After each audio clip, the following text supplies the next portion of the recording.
yaitu untuk penghasilan lebih daripada 60 juta setahun, ya. Kemudian bekerja di lebih daripada satu pemberi kerja atau lebih daripada dua perusahaan gitu.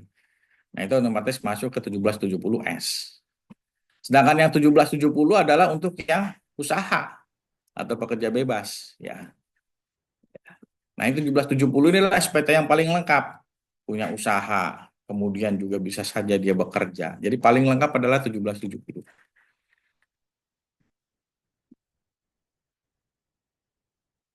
Oke, kita lihat di sini bukti potong dan lapor pajak. Orang pribadi bekerja mendapatkan bukti potong. Ya, apalagi sekarang sudah TER nih. Ya, sejak adanya TER itu pemotong atau perusahaan itu bisa memberikan bukti potongnya itu per masa ya, per bulan. Ya, jadi memang sudah dipersiapkan nih. Makanya penting sekali nih ya, yang semua hadir harus mendengarkan sampai akhir ya, karena berhubungan dengan kortek yang makin transparan. Kita juga harus tahu nih bagaimana sih mensiasatinya. Oke, kita lanjutkan. Untuk orang pribadi yang mendapatkan satu bukti potong ya dan penghasilnya kurang dari 60 juta, ini otomatis masuk ke SPT 1770 SS. Nah, pengisian hartanya itu ya total harta dan hutang. Jadi karena masih dianggap belum mempunyai aset yang besar, jadi cara mengisi harta dan hutangnya total. Tidak dirinci totalnya berapa sih harta, isi di situ kolom harta kemudian hutang. Gitu. Jadi sangat sederhana sekali. Kemudian yang kedua, jika lebih daripada dua bukti potong, ya maka di sini masuk ke SPT 1770S pilihannya. Berarti kalau dapat dua bukti potong adalah bekerja di dua atau lebih perusahaan ya. Nah, sudah masuk SPT 1770S, ini hartanya sudah mulai dirinci, ditulis satu-satu hartanya, ya, ditulis satu-satu terperinci. Nanti ada kode harta di belakang saya jelaskan. Kemudian hutangnya juga dirinci, hutang KPR, hutang kartu kredit, semua hutang lah ya, dirinci juga. Jadi berarti ada pengisian khusus ya mengenai harta dan hutang dirinci. Nah, berikutnya yang ketiga, orang pribadi mempunyai usaha, ini isinya di SPT 1770. SPT ini adalah SPT untuk orang pribadi yang paling lengkap. Ya, mempunyai usaha bisa saja. Jadi selain mempunyai usaha juga bisa saja pegawai. Tapi intinya adalah yang mempunyai usaha ya. Kemudian harta dan hutangnya juga terperinci, ya. Sama seperti 1770S, terperinci satu-satu. Ya, punya tanah, bangunan, mobil, kendaraan diisi ke bawah. Hutangnya juga terinci. Nah, ini kita harus paham nih. Dari sini kita sudah lihat bahwa orang pribadi yang mempunyai aset, punya penghasilan besar, kalau penghasilan besar otomatis dia punya aset. Ini sudah mulai difokuskan, yaitu mengisi harta dan hutang secara terperinci. Berarti BJP sudah mulai melirik Anda nih.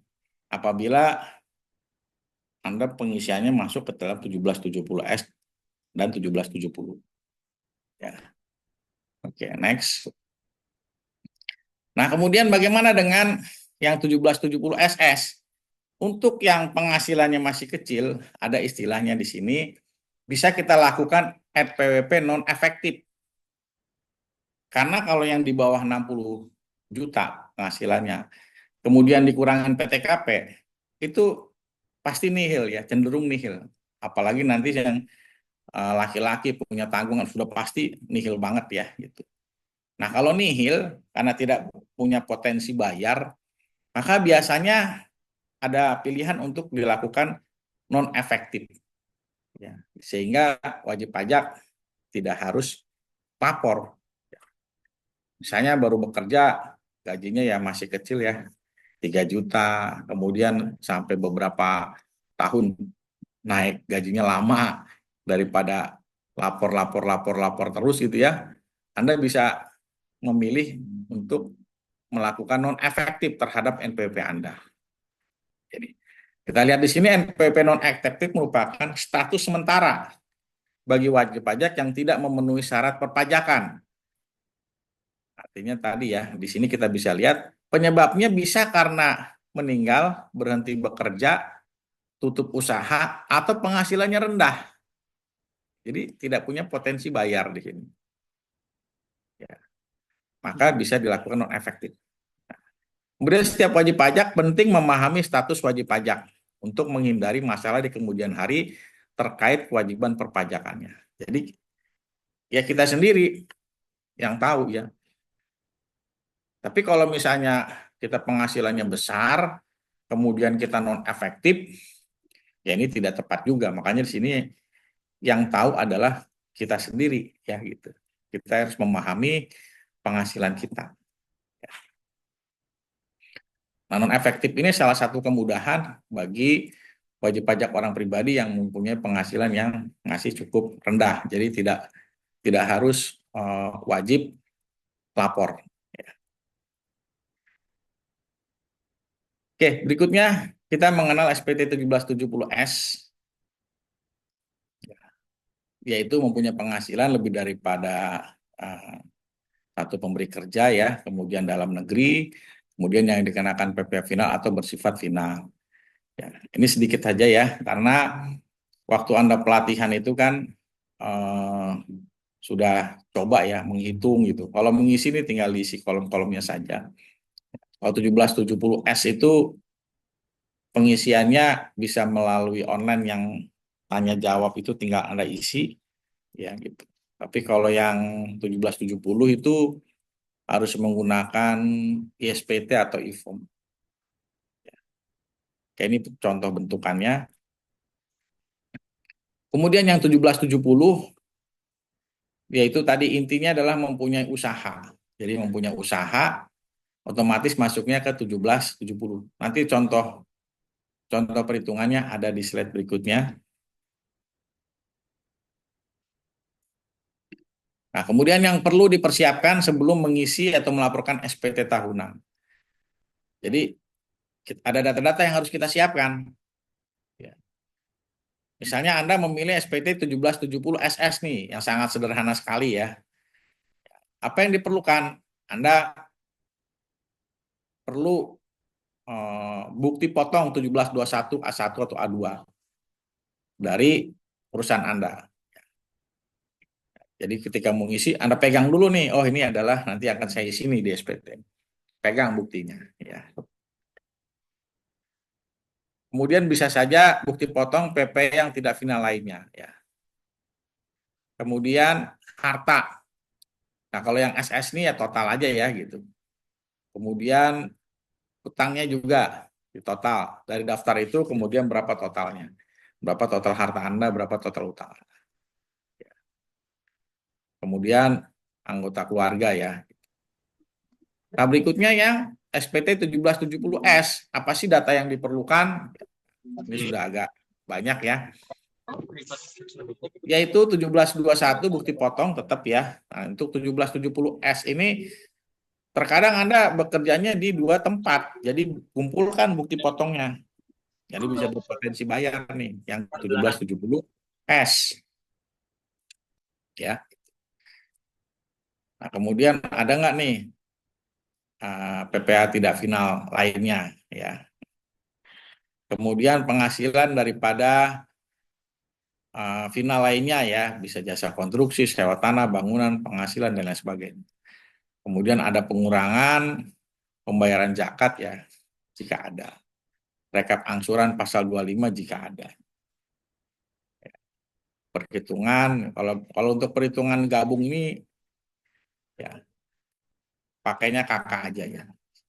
Kemudian hartanya, daftar akhir tahun hartanya berapa, kewajibannya berapa, kemudian anggota keluarga juga nanti diisi.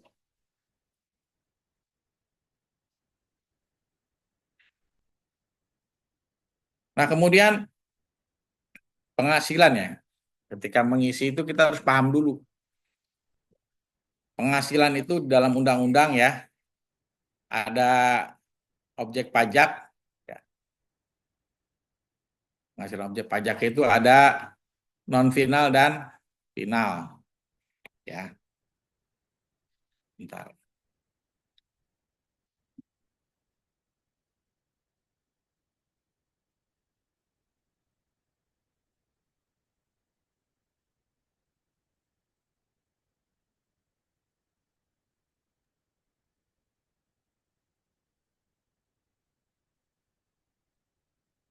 Baik, saya lanjutkan.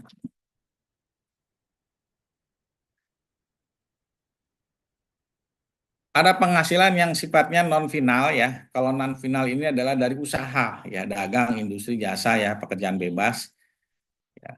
Kemudian hubungan dengan pekerjaan ya, contohnya gaji, honor, tunjangan dan lain sebagainya ini sudah pernah dibahas di kalau Anda brevet A ya di pasal 21. Kemudian penghasilan dalam negeri lainnya, bunga, royalti, sewa, penghargaan, hadiah, keuntungan dan lain sebagainya. Ini nanti yang non final juga ada kolom formnya. Nah, kemudian ada yang sifatnya final. Dalam SPT itu yang diperhatikan sebenarnya yang non final. Kalau yang final itu artinya penghasilan itu sudah dipotong saat adanya penghasilan. Jadi sudah selesai kewajiban perpajakannya. Misalnya di sini Anda dapat deposito tabungan itu langsung dipotong oleh pihak bank. Berarti final sudah selesai. Tidak ada kewajiban perpajakannya lagi. Artinya tidak usah bayar lagi karena sudah dipotong oleh pihak ketiga. Namun dalam pengisian di SPT-nya bisa saja diisi. Nah ini kadang-kadang yang sering uh, di dicuekin ya bahasanya, diindahkan. Ah udah final udah selesai gitu. Ya memang karena tidak punya potensi bayar, tapi ada baiknya kita melakukan pengisian SPT adalah dengan lengkap, gitu. Agar untuk menunjang harta juga. Jadi misalnya, ini karena final ini juga nanti hubungannya dengan pengisian harta ya. Jangan sampai kita punya harta, tapi ternyata ada penghasilan yang kita laporkan hanya yang non final. Yang final ternyata kita punya penghasilan yang final banyak juga, gitu. Tapi kita tidak laporkan. Ini nanti korelasinya dengan harta. Kan sekarang banyak nih orangnya diem, tapi harta yang bekerja gitu ya. Harta yang bekerja. Ini kalau yang final ini kalau kita lihat banyak kan harta yang bekerja ini ya. Orang punya uang, masukin deposito, dapat bunga deposito, dipotong oleh pihak bank, final. Ya. Orang punya obligasi, ya surat berharga obligasi, kemudian dapat keuntungan, ya agih obligasinya, kemudian oleh pihak yang menerbitkan obligasi dipotong, sudah selesai. Tapi ini kan juga penghasilan, tapi kita tidak laporkan. Nanti tidak relate nih dengan harta yang kita miliki. Karena logikanya orang bisa mempunyai harta karena mempunyai penghasilan.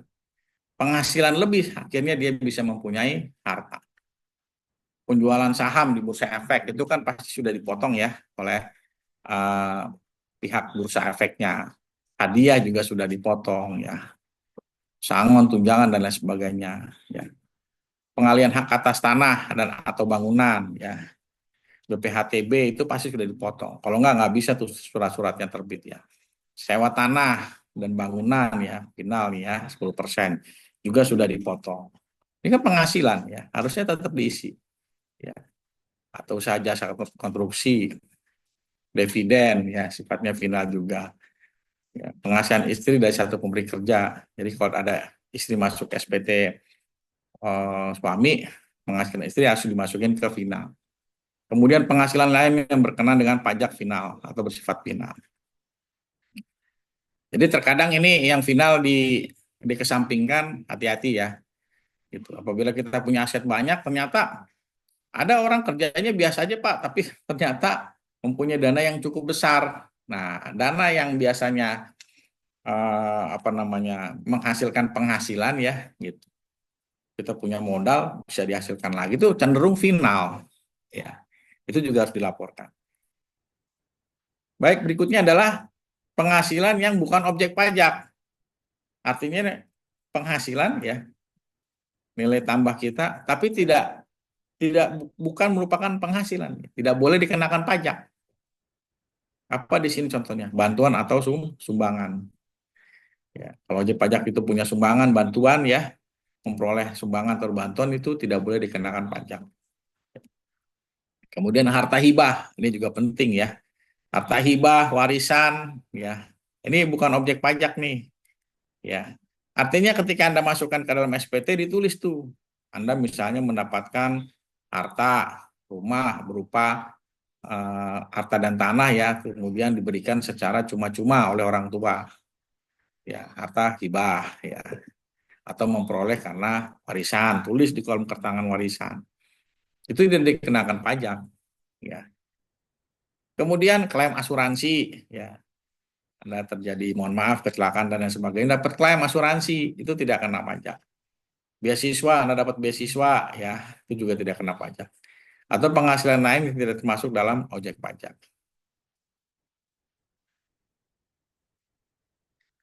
Nah, berikutnya, di sini ada klasifikasi penghasilan berdasarkan formulirnya, yaitu yang pertama penghasilan dari usaha pekerjaan bebas, ya.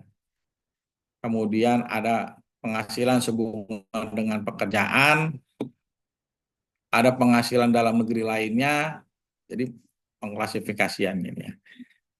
Ada penghasilan yang dikenakan PPh final yang sudah saya jelaskan, kemudian ada penghasilan yang bukan objek pajak. Dan ada juga penghasilan yang dari luar negeri, karena bisa saja orang pribadi ya dia mempunyai dagang di luar negeri ya, itu juga merupakan penghasilan. Jadi kolom ini diisi nih ya, ada penghasilan dari usaha pekerjaan bebas. Kolom ini diisi. Dagang dari mana dan lain sebagainya. Nanti akan dijelaskan ini karena berhubungan dengan PPh final nih. Ya. Jadi sebenarnya begitu hadirnya PP 23 tahun 2018, jarang sekali orang pribadi isi ini ya, karena lebih dialihkan ke dalam PPh final yang lebih kecil ya, tarifnya 0,5%. Oke, next. Berikutnya adalah untuk penghasilan sehubungan dengan pekerjaan, yaitu penghasilan dalam negeri lainnya. Nah, ini kadang juga suka tidak diisi ya. Ini apabila di sini ada penghasilan dalam negeri lainnya, tapi tidak dilakukan pemotongan. Jadi Anda misalnya di sini ada bunga, Anda dapat bunga, tapi apa namanya, bukan karena Anda menaruh uang di bank gitu ya. Jadi yang biasanya motong bunga ini kan perbankan. Jadi bisa saja Anda mendapatkan bunga dari apa namanya, uang Anda, kemudian Anda pinjamkan ke orang lain, kemudian dapat bunga isi di sini. Tapi jarang diisi ya.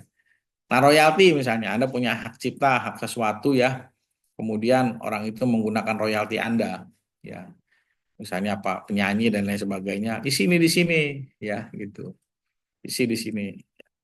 Kemudian sewa, ya. Ini apabila sewa di sini, misalnya yang belum dipotong ya, tapi kalau sudah potong masuknya ke final, ya.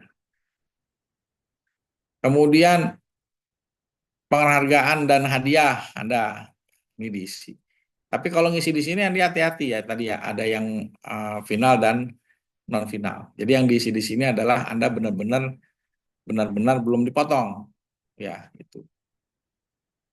Kemudian keuntungan penjualan pengalihan harta atau penghasilan lainnya. Jadi dalam pengisian SPT itu lengkap ya. Kalau sudah final isi di final, terus ada juga sifatnya final tapi belum dipotong. Nah, ini maksudnya adalah penghasilan dalam negeri lainnya. Ya.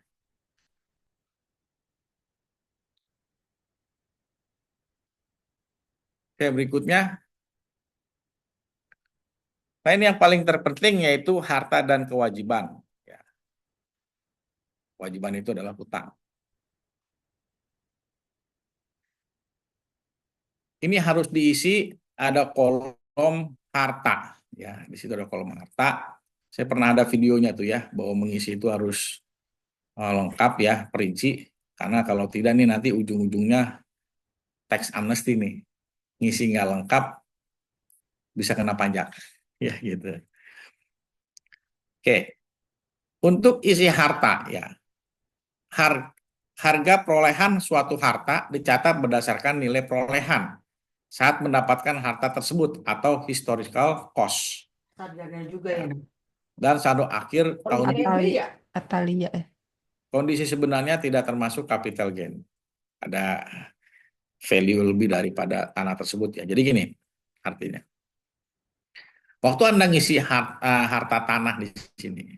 Kalau tanah kan lama-lama naik ya. Itu bukan diisi kenaikan tanahnya, tapi diisi adalah pertama kali Anda memperoleh tanah tersebut tahun berapa. Gitu. Misalnya Anda beli tahun 2010, tulis di situ tanah tahun 2010. Harganya berapa saat tahun 2010? Isi di situ. Itu beli tahun 2010 ya. Anda isi SPT misalnya dari dulu diisi. Kemudian sekarang nih tahun 2024, tanah itu masih ada. Pak, jadi berapa Pak harganya? Gitu. Ya tetap harganya adalah tetap ketika Anda beli di tahun 2010. Jadi tidak mengalami kenaikan di SPT. Karena kalau mengalami Anda kasih kenaikan, itu dianggap penghasilan. Kan Anda nggak jual tanahnya, gitu kan? Jadi yang Anda tulis adalah yang historical cost.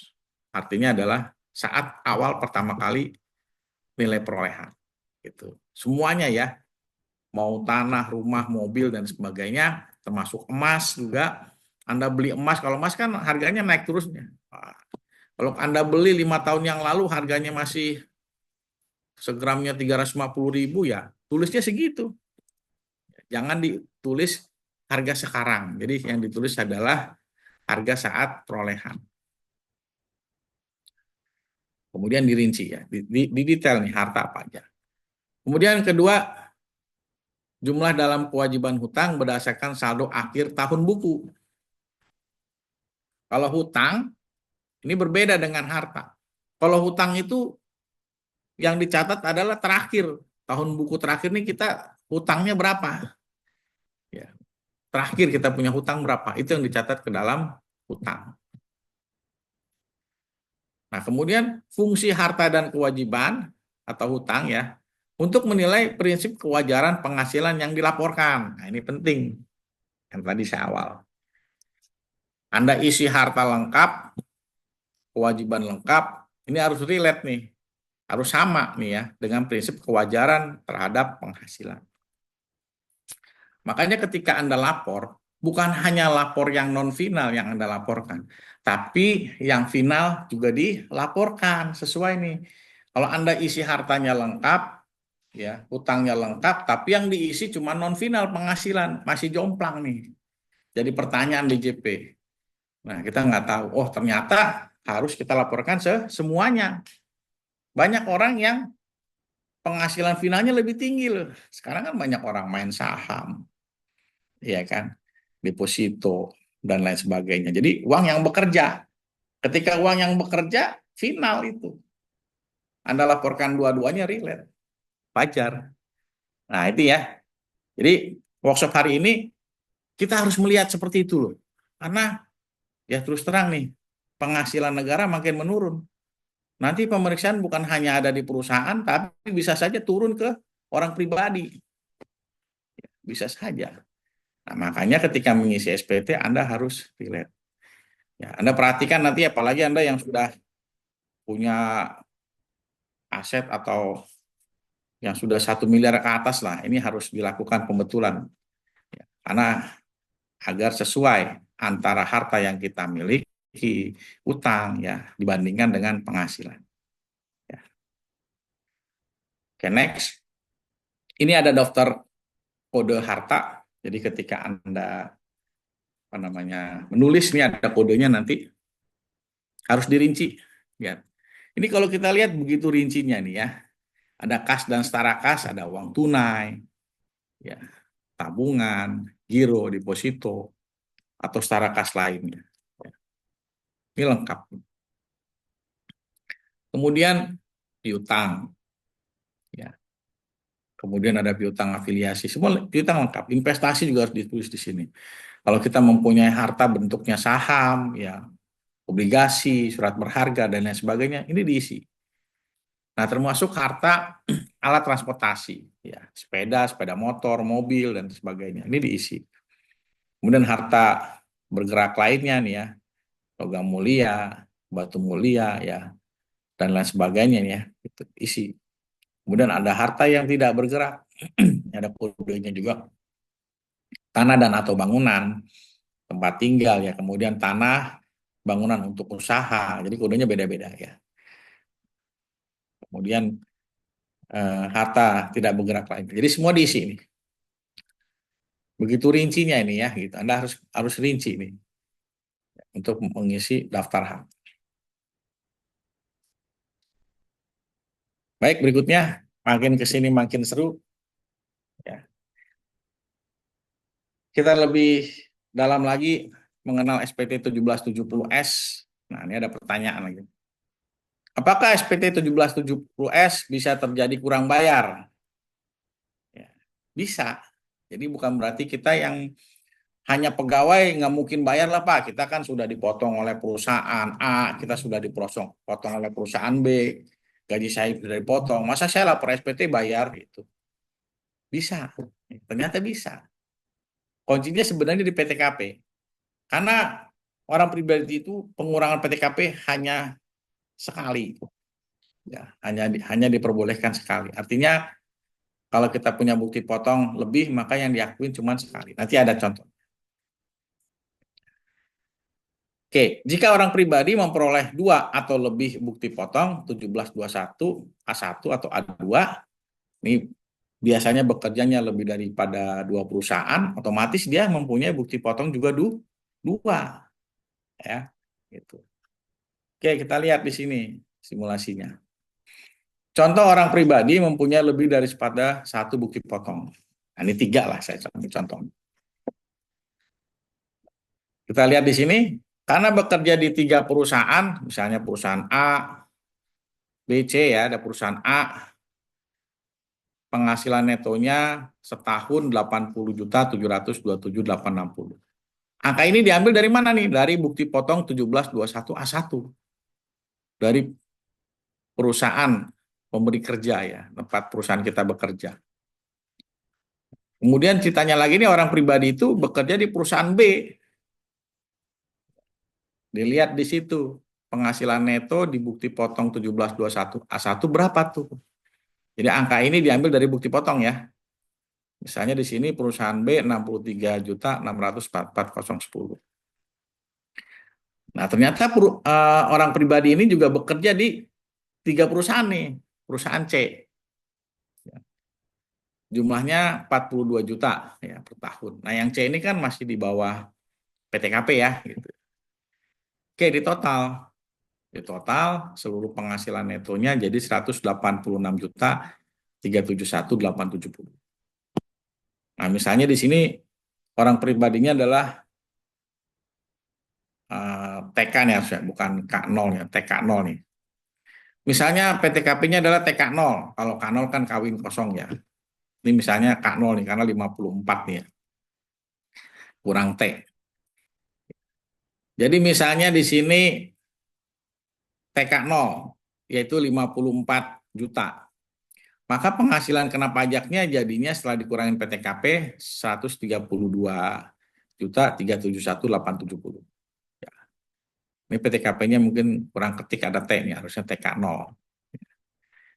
Kemudian kita lihat dari penghasilan kena pajak tersebut dikalikan tarif PPh terutangnya. Ya, yang orang pribadi ya. 5% adalah 60 juta ya. Kenanya 60 juta dikali 5%, kemudian sisanya adalah 72 juta 378.070 adalah 15%. Sehingga kita bisa lihat totalnya ya dari tarif progresif tersebut yaitu sebesar 13.855.781. Lumayan nih bayarnya ya. Apa namanya? Pajaknya ya. Nah, tapi tunggu dulu. Harus dikurangi dengan kredit pajak. Artinya adalah bukti potong tadi. Bukti potong tadi kan ada yang sudah dipotong kemudian dipotong oleh perusahaan tersebut kan dibayarkan gitu ya. Ke ke pajak gitu ya. Ada bukti potong nih dari PTA, dari penghasilan tersebut sudah dipotong. ya oleh PTA sebesar 1.336.350. Kemudian untuk PTB sudah dipotong ya sebesar 482.200. Sehingga total yang dipotong 1.818.550. Kalau PTC ini tidak dipotong karena lihat penghasilan dari perusahaan C aja ya. Kalau misalnya perusahaan tersebut menggaji wajib pajak orang pribadi tersebut kecil di bawah 60 juta, ya di sini 42 juta yang perusahaan C, maka nihil ya, bukti potong untuk dari PTC nol. Sehingga hanya mendapatkan bukti potong dari A dan B, PTA dan B, sejumlah 1.818.550. Nah, dari sini berarti terjadi PPh kurang bayar. Ya. Dari PPh dikurangi kredit pajak, terjadilah PPh kurang bayar. Jadi kurang bayar seberapa? 12.037.231. Wah, lumayan nih, gitu ya. Nah, perhatikan, di sini ada stiker merah nih. Tahun depan Kortek, Evin sudah tidak dipakai. Nah, kalau sekarang kan pelaporan orang pribadi masih Evin ya, di CP online ya, belum masuk ke Kortek. Gitu. Belum terintegrasi sekali. Ya, jadi gini, kalau masih DJP online nih Anda dapat bukti potongnya 3. Anda bisa main kucing-kucingan, laporin satu aja deh gitu ya. Yang A aja deh dilaporin. Yang B sama C nggak dilaporin gitu kan. Maksudnya nggak ada isi ke dalam SPT gitu, nggak diisi, nggak diinput. Bisa nihil, ya bisa saja nihil. Ya. Cuman apabila ditelusurin, ini bisa kena SP2DK, ya gitu. Kalau masih DJP online itu, setahu saya antara KPP itu belum terintegrasi ya, belum terkonek. Apabila perusahaan A, B, C ini beda KPP, agak sulit mendeteksinya. Tapi kalau perusahaan A, B, C satu KPP, gampang ini. Ya. Ini sebenarnya kasus-kasus orang pribadi yang mempunyai atau bekerja di lebih daripada 2 perusahaan banyak ini. Ya, banyak sekali ini. Nah ini salah satu apa namanya sistem Kortek yang nanti akan membaca penghasilan orang pribadi yang lebih daripada satu pekerjaan. Ya, makanya kalau kita lihat di surat kabar ini, wah, Kortek ini akan menaikkan omset pendapatan negara bisa 1.500 triliun kalau nggak salah. Ya, karena saling terintegrasi. Kalau sudah terintegrasi agak sulit masuk, tak tak tak langsung kelihatan nanti di Kortek kurang bayarnya. Jadi semua sudah terintegrasi, tersistem, ngitung otomatis, cepat gitu langsung. Ya. Nah dari sini ini penting banget ya. Berarti Anda harus benar-benar bisa mensiasati nih ya. Kalau sekarang mungkin masih bisa kucing-kucingan ya, Kortek nggak bisa lah. Mau nggak mau ini tahun depan Anda harus siapkan dana apabila Anda bekerja lebih daripada satu perusahaan. Oke, kita ambil contoh apabila mempunyai satu bukti potong. Ya, satu bukti potong, tapi di sini penghasilannya lebih daripada 60 juta. Oh, ini ada yang bertanya. Boleh sebentar saya close dulu.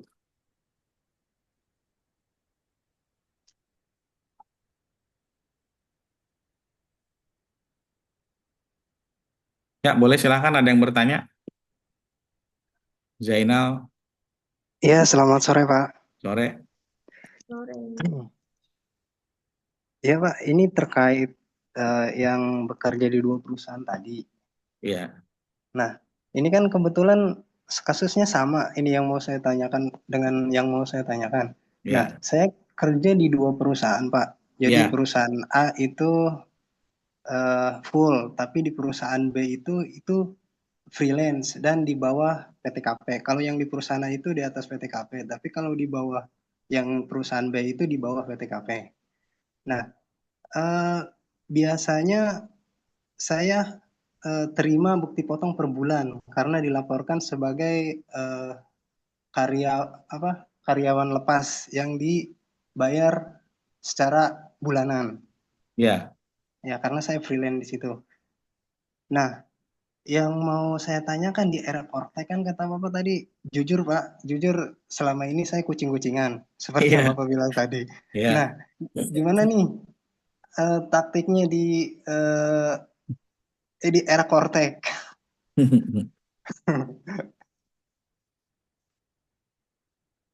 Di era Kortek, saya pikir ya, yang seperti Bapak bilang tadi, kita nggak bisa kucing-kucingan karena semuanya kan udah ngelink ya Pak. Iya, benar. Karena kita kan pakai di Cortex itu kita kan Iya, pakai benar NIC pakai sekarang, Cortex. Iya. NKWP 16. Itu sih Pak yang mau saya tanyakan. Apakah ada solusi buat saya Pak? Oke. Karena sudah transparan sih ya. Kalau solusinya saya belum dapat ya. Karena memang itu terkoneksi ya. Jadi, tapi kalau freelance saya rasa karena kecil ya biasanya ya. Nanti tinggal dilihat saja eh, di Desembernya nanti berapa gitu. Kemungkinan sih tidak terlalu besar ya gitu. Karena kalau tadi Iya kan masih terus. di bawah PTKP gitu. Ya, siapin aja Pak duit bangsa sekitar 4 juta Pak. Kurang lebih lah. Kecil sih Pak, cuma kan ya begitu. Oke oke, makasih Harusnya Pak. ada regulasi. Jadi gini, seharusnya gini, ada regulasi lah.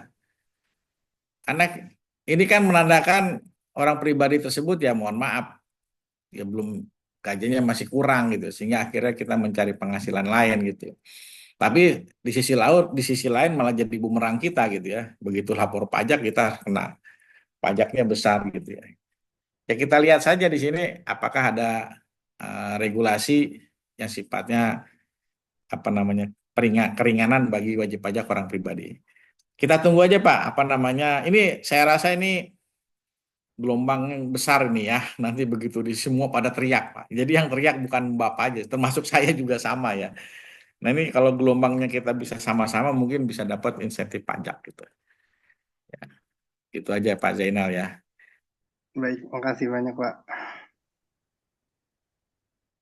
Oke, ini ada pertanyaan, cuma nanti dulu deh saya yang pertanyaan yang ditulis ini nanti saya jawab ya setelah saya melanjutkan slide saya ya.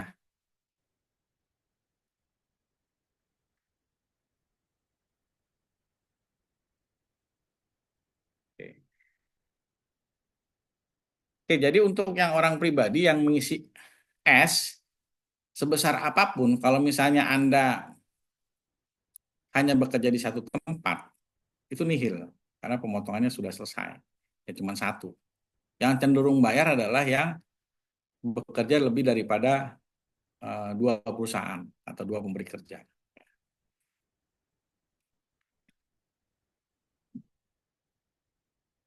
Oke, next berikutnya. Yang perlu dipersiapkan sebelum mengisi atau melaporkan SPT tahunan, ini yang untuk yang 1770, yang usaha ya, yaitu kita harus menyiapkan catatan mengenai daftar peredaran usaha, kemudian laporan keuangan apabila menggunakan pembukuan, ya, kemudian bisa saja menggunakan MPPN, ya. Kemudian kumpulkan juga bukti potongnya, ya, PPA finalnya dan lain sebagainya ya, sampai dengan kredit pajak ya, angsuran pasal 25-nya jika ada ya. Kemudian perhitungan pisah harta jika ada ya. Kemudian daftar hartanya, hutangnya ini dipersiapkan semuanya ya.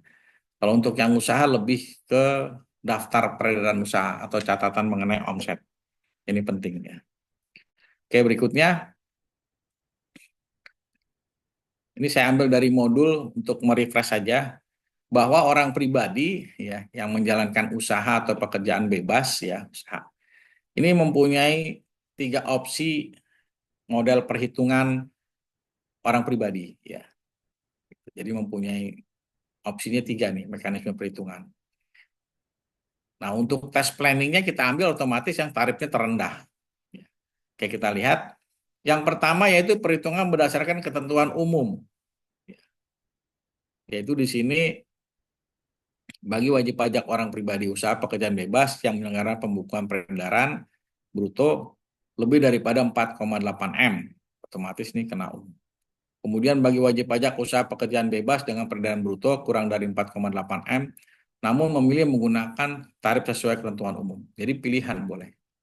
Tapi ketika kita daftar usaha sih otomatis kita diarahkan ke PPh final ya. Yang nomor 1 ini jarang dipakai karena tarifnya otomatis besar.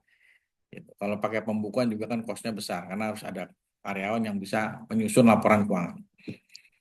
Oke, kemudian opsi yang kedua bisa saja menggunakan norma perhitungan. Ini ada tabelnya di Peraturan 17 PJ 2015.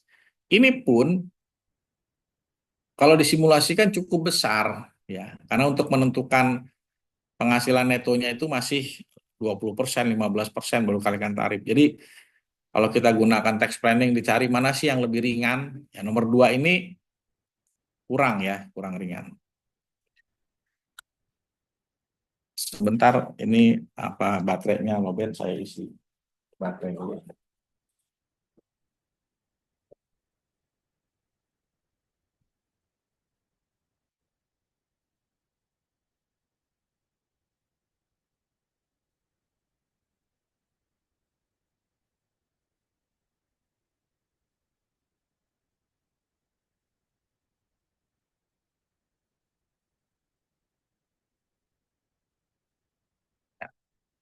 Oke, baik saya lanjutkan. Nah, opsi yang paling hemat ya, yang banyak sering digunakan ada opsi yang ketiga, yaitu berdasarkan PP 23 tahun 2018. Yaitu di sini apabila omsetnya tidak melebihi daripada 4,8 M setahun, maka menggunakan PPh final dengan tarif hanya sebesar 0,5% dari peredaran bruto sebulan. Ini hampir semua orang pribadi yang mempunyai usaha ambil opsi yang nomor 3. Gitu. Jadi karena cukup kecil gitu ya. Oke, kita lihat di sini simulasinya. Ya. Di dalam PP nomor 55 tahun 2022 bahkan dapat insentif pengurangan lagi nih ya. Yaitu untuk orang pribadi yang mempunyai usaha omsetnya masih di bawah 500 juta, itu tidak kena pajak. Ya, gitu. Oke, kalau kita lihat di sini ilustrasi simulasinya, kalau kita lihat di tabel yang pertama, itu adalah peredaran usahanya, kemudian ada PPh final berutangnya. Kalau berdasarkan peraturan yang terbaru, kita lihat di sini, misalnya peredaran usaha Januari 114.657 sekian ya. Ini karena di bawah 500 maka kosong ya, PPh finalnya masih 0. Kemudian bulan Februari peredaran usahanya atau omsetnya 125 juta sekian, dikumulatifin ya. Ini kolom kumulatif adalah menjumlah bulan sekarang dan bulan yang sebelumnya. Ya, ini masih di bawah 500 juta. Maret ya omsetnya 89 juta digabung lagi. Nah, kemudian April peredaran usahanya 74 juta sekian, masih di bawah 500 juta ya jika dikumulatifkan masih 403. Nah, kemudian perhatikan ini di bulan Mei. Di bulan Mei kalau ditotalkan dari Januari sampai Mei peredaran usahanya secara kumulatif sebesar 502 juta 43347. Berarti sudah ada angka yang sudah melebihi daripada 500 juta. Nah, yang melebihi tersebut ya 2 juta sekian ini baru dikenakan PPh final 0,5%. Nah, berarti selanjutnya di Juni, Juli dan seterusnya sampai Desember berarti kan sudah melebihi daripada 500 juta. Maka dikenakan PPh final. Ini harus dibayar sebenarnya setiap bulan ya, gitu dibayar. Nah, tarif ini adalah murah ya, banyak wajib pajak orang pribadi yang usaha menggunakan PP ini.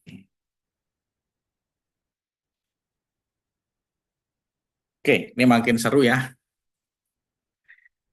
Cara hemat pajak orang pribadi yang mempunyai usaha. Jadi tarif yang final 0,5% itu mulai berlaku di tahun 2018 tuh, PP 23 tahun 2018. Untuk orang pribadi itu 7 tahun. Harusnya sih sudah mau habis nih ya, tapi ada peraturan terbaru diperpanjang 1 tahun. Jadi masih bisa menggunakan PPh final untuk orang pribadi. Tapi dengan syarat ya omsetnya masih di bawah 4,8 M, masih bisa gunakan. Gitu. Oke, kita lihat di sini cara hematnya. Gunakan PPh final 0,5% jika omset masih di bawah 4,8 M setahun. Karena ada perpanjangan sampai tahun 2025 ya. Jadi yang tadinya orang pribadi 7 tahun bisa sampai dengan 8 tahun. Ya, gitu. Itu bagi yang orang pribadi yang di tahun 2018 gitu ya. Kalau misalnya orang pribadi itu baru usahanya di tahun ini, ya otomatis bisa menggunakan sampai dengan 7 tahun ke depan. Namun kan bisnis ini nggak nggak mungkin melulu omsetnya segitu ya. Kita semua ingin omsetnya naik dan bertambah ya. Maka jika usaha orang pribadi tersebut melebihi 4,8 M, bagaimana nih tax planningnya caranya? Ya, biar lebih tetap dapat murah ya tarifnya. Nah, salah satu solusinya adalah pecah omset ke anak yang beda kakak. Karena kalau satu kakak ya sama aja gitu ya gitu. Jadi pecah omset ke anak yang beda kakak. Artinya apa? Bisa saja anaknya sudah menikah gitu. Anak yang sudah menikah. Jadi misalnya ada orang tua punya usaha gitu kan, usahanya masih kecil gitu ya. Kemudian tiba-tiba besar, wah sayang nih kalau pakai PPh umum ya, progresif ya, 5% sampai dengan 35% kan besar. Nah, satu lagi di atas namakan usahanya ke anak yang sudah menikah tadi, yang sudah beda kakak. Boleh ya. Jadi omsetnya itu dipecah, boleh. Anaknya ada 9, wah mantep tuh ya, pecahnya banyak gitu. Berarti ya, kayak orang tua dulu ya, banyak anak banyak rezeki ya. Salah satunya manfaatnya bisa memecah omset ya, bisa hemat pajak gitu ya. Nah kalau misalnya anaknya masih pada kecil Pak, bagaimana? Ya, yaitu pakai yang opsi yang ketiga nih. Jika usaha orang pribadi sudah melebihi 4,8, buat CV. Kalau misalnya omsetnya naik lagi Pak, ya banyak lagi buat CV. Boleh. Jadi dipecah sampai beberapa CV gitu. Namun CV juga ada batasannya. Ya, CV ini batasannya adalah sampai dengan 4 tahun ya bisa menggunakan PPh final.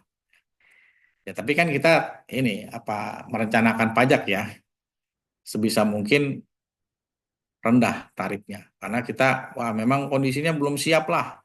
Karena kalau pembukuan itu kan memang benar-benar ya harus bisa akuntingnya, harus ada apa namanya karyawan di bidang akunting ya. Kemudian kalau dihitung-hitung juga disimulasikan kalau menggunakan pembukuan misalnya jadi lebih besar gitu ya. Ini banyak ya.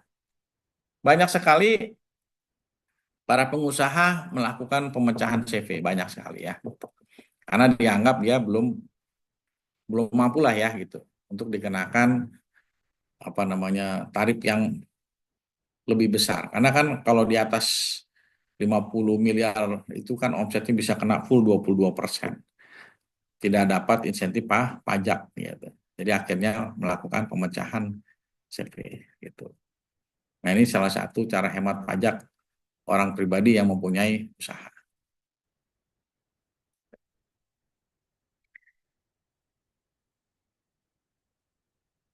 Oke, sebelum dilanjutkan sampai di sini, materi nanti makin seru nih, makin ke ujung. Bagus nggak? Saya mau dengar suaranya dulu nih. Kan nggak taunya pada tidur semuanya. Ya, bagus, Pak. Mantep ya? Materinya mantap. Pak daging. Mantap. Oke, saya mau dengar suaranya nih.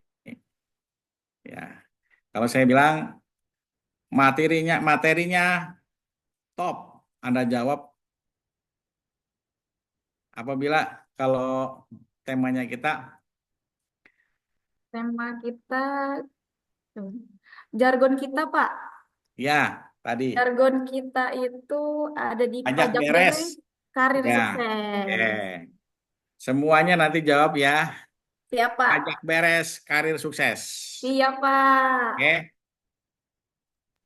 Oke, workshop Pak. siap ya. Workshopnya Siap. hebat. Pajak beres, karir Pajak beres, sukses. karir sukses. Kurang kompak, Pak. Ulang, Kurang Pak. Ulang. kompak. Sekali lagi ya. Iya, boleh, Pak. Workshopnya hebat. Pajak Beres, beres, karir karir sukses. Mantap, biar nggak pada ngantuk ya. Oke, baik, seru sekali. Saya lanjutkan.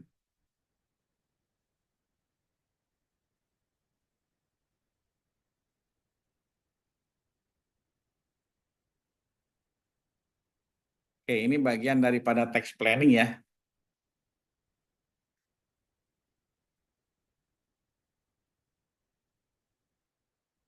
Oke, kita sekarang masuk ke sini.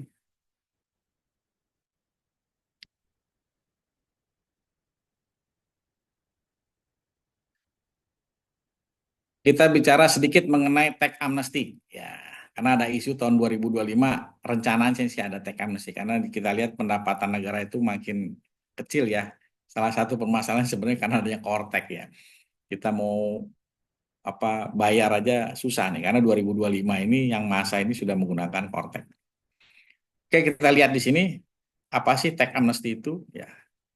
Amnesti pajak atau tax amnesty merupakan instrumen pemerintah yang tidak semata-mata berfungsi sebagai sumber pendapatan negara ya, namun ia memiliki fungsi lebih untuk memindahkan harta reguler ya dari orang kaya kepada orang miskin ya. Ini bahasanya nggak enak banget nih ya. Tapi begitulah yang kita pahamin ya. Memindahkan harta dari negara lain ke Indonesia, repatriasi. Dan penanaman modal investasi ya, dan menanam modal atau investasi sehingga akhirnya menciptakan pertumbuhan ekonomi di Indonesia. Jadi sebenarnya gini, ini bahasa kepanjangan. Intinya tax amnesty kan, amnesty itu kan artinya pengampunan pajak. Ya. Di Indonesia ini awalnya tax amnesty itu karena adanya Panama Papers. Habis dari sini Anda bisa baca mengenai Panama Papers itu cikal bakal transaksi-transaksi online yang non bank. Jadi sekarang banyak transaksi online yang non bank. Itu diawali dengan Panama Papers ya. Jadi Panama Papers itu adalah lembaga keuangan di Panama di suatu negara di luar negeri. Ya. Nah di sini banyak nih mafia-mafia yang menanamkan uangnya di Panama Papers. Jadi misalnya, mohon maaf nih, ada orang korupsi, ya, kemudian pendapatannya dari, mohon maaf nih, penjualan narkoba dan lain sebagainya, pendapatannya dari yang nggak bener lah, gitu. Disimpanlah itu dananya di Panama Papers. Ya, Panama Papers itu bukan bank, jadi dia konsultan keuangan ngumpulin uang, ya, semua tuh dana yang bener di situ. Kemudian dia menaruhnya di bank secara kumulatif. Jadi namanya nggak kelihatan nih, gitu. Yang tahu adalah si Panama Papers. Jadi aman, gitu. Karena namanya nggak kelihatan. Nah kemudian bocor, Panama Papers ini bocor. Ternyata di list itu kaget loh. Ternyata ada ribuan nama warga negara Indonesia. Jadi warga negara Indonesia ini kaya raya loh, kaya banget. Kita banyak yang nggak tahu. Indonesia tuh kaya banget. Ini sejarahnya tax amnesty dulu ya. Nah kemudian akhirnya Indonesia melakukan tax amnesty. Artinya, kayak you orang yang luar negeri yang dananya nggak bener, lu balik lagi ke Indonesia ya, dianggap dosa-dosanya hilang lah asal kamu investasinya ke Indonesia, dana kamu balik ke Indonesia, balik nih, tak gitu kan. Namun kalau saya lihat sayangnya di bank persepsinya yang ngasih bocor, artinya hanya cuman muter doang, programnya kurang tepat lah saat itu. Jadi balik lagi ke intinya. Tadi adalah aset, kalau uang di bank itu kan aset. Nah, tax amnesty adalah bukan hanya aset yang di luar negeri, tapi apabila ada penghasilan kita, itu tidak kita laporkan tidak sesuai dengan kondisinya, itu kita dapat pengampunan. Pengampunannya dengan ditebus, nanti ada tarif daripada tax amnesty. Gitu. Dan ini sebenarnya kalau Anda tahu luar biasa sekali loh Indonesia. Banyak orang kaya lah warga negara Indonesia yang lumayan ya. Dan itu beritanya 34% kekayaan Singapura tuh milik warga negara Indonesia. Ya. Jadi waktu itu mengumumkan tax amnesty, Singapura goyang karena keuangannya itu apa namanya banyak kan investor dari Indonesia. Maka Menteri Keuangan Singapura itu menghimbau, nggak berani dia bikin aturan karena waktu itu negara kita sudah ngasih tahu ke Singapura, you jangan menghalang-halangi orang Indonesia untuk dananya balik ke Indonesia. Ya, karena kita punya hubungan baik, akhirnya Menteri Keuangan Singapura sifatnya hanya menghimbau. Menghimbaunya pinter, menghimbau agar bank-bank yang ada di Singapura ya menjaga stabilitas keuangannya sendiri. Nah, ya artinya tax amnesty di luar negeri itu saat itu efektifnya cuma berapa bulan, ya karena ternyata masing-masing bank di Singapura mempertahankan agar investornya tidak pindah. Kalau misalnya tax amnesty-nya itu 2%, ya kemudian Bank Singapura bisa mengatakan, yuk baliknya sebagian aja lah, yang sisanya gue yang bayarin gitu bahasanya. Sehingga tidak efektif. Ini saya perlu cerita sedikit ya. Ketidakefektifan tax amnesty untuk dana dari luar negeri biar balik ke Indonesia, maka akhirnya sasarannya adalah warga negara Indonesia dalam negeri. Ini sebenarnya kurang tepat ini. Makanya saya penting untuk workshop ini biar kita nih warga negara Indonesia ngisi SPT-nya benar. Karena apabila tax amnesty tidak berhasil untuk para investor yang ada di luar negeri untuk dananya balik ke Indonesia, yang dikenain malah warga negara Indonesia. Kalau dana dari warga negara Indonesia lokal ini kurang efektif. Karena perputaran sebenarnya uangnya hanya ada di dalam. Yang paling diutamakan adalah agar ada dana warga negara Indonesia yang ada di luar mau menarik dananya ke Indonesia. Jadi itu sebenarnya. Jadi artinya apa? Kalau negara tidak berhasil menarik tax amnesty untuk dana dari luar negeri, maka yang dikenakan adalah apa? Wajib pajak dalam negeri, warga negara Indonesia sendiri yang punya dana di Indonesia. Nah, kita lihat, Anda bisa tahu sendiri tuh, saya sering bicara tuh, ngobrol-ngobrol sama konsultan dan sebagainya. Anda juga tahu bahwa penerimaan negara turun, apalagi dengan adanya Kortek. Ya, ada yang PPN-nya juga masih belum ini, ada yang bukti potongnya bermasalah dan lain sebagainya, ya, administrasi dan lain sebagainya. Akhirnya mereka telat bayar, ya gitu. Ya, Kortek ini menjadi penghambat sebenarnya untuk menerima negara. Nah, pertanyaannya di sini kan, apakah tahun 2025 akan ada tax amnesty? Di awal pergantian presiden itu ada itu. Ya. Kemudian tinggal tunggu momennya sih sebenarnya. Kalau tax amnesty ini tergantung yang membutuhkan siapa. Bagi orang yang mengkemplang pajak, tidak melaporkan penghasilan dengan semestinya, hartanya juga tidak dilaporkan dengan semestinya, maka mereka itu butuh tax amnesty.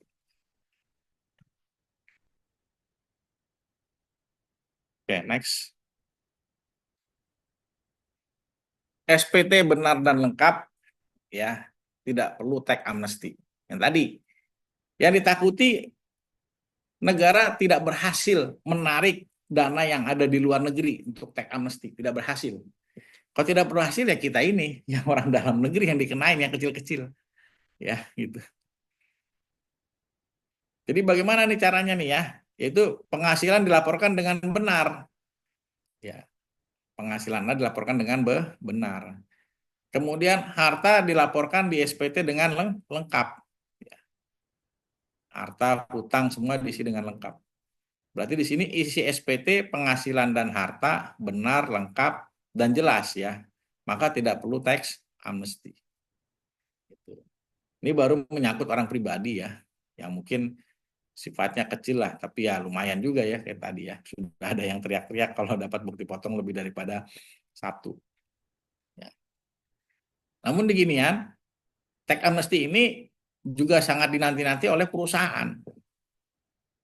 Oleh perusahaan juga banyak dinanti-nanti. Saya pernah ngobrol-ngobrol ya, bicara sesama konsultan, kadang-kadang sama-sama klien dan lain sebagainya. Ada nih konsultan bilang sama saya, Pak Purbo, ya ini sebenarnya kalau suatu perusahaan ngikutin bayar pajaknya sesuai dengan aturan, kayaknya rugi deh Pak, bakalan pilot, ya, bakalan rugi, bakalan bubar gitu ya, rugi lah gitu. Saya bilang, iya Pak, gitu. Memang. Coba Anda perhatikan di perusahaan, ada berapa variabel pajak di dalam perusahaan? Banyak. Ya. Dari omset aja macam-macam. Ya.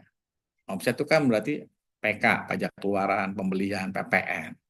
Jadi ada BKP, JKP kena 11%, 12%. Ya kan? Gitu. Ini kita bicara variabel di suatu perusahaan. Di dalam satu perusahaan itu juga kan terkadang ada beberapa perusahaan yang masih pasal 21-nya ditanggung perusahaan. Nah, itu lagi. Ya. Belum lagi jasa-jasa yang dikenakan PPh, walaupun sifatnya kredit pajak. Tetap secara cash flow kan mengganggu. Ya kan? Oke. Dalam perusahaan nih, tadi KPN 11-12%. Kalau yang resto 10%. Sudah dipunggal dari omset. Belum jasa-jasanya. Belum pasal 21 yang ditanggung oleh perusahaan. Ya. Kemudian hitung lagi labanya.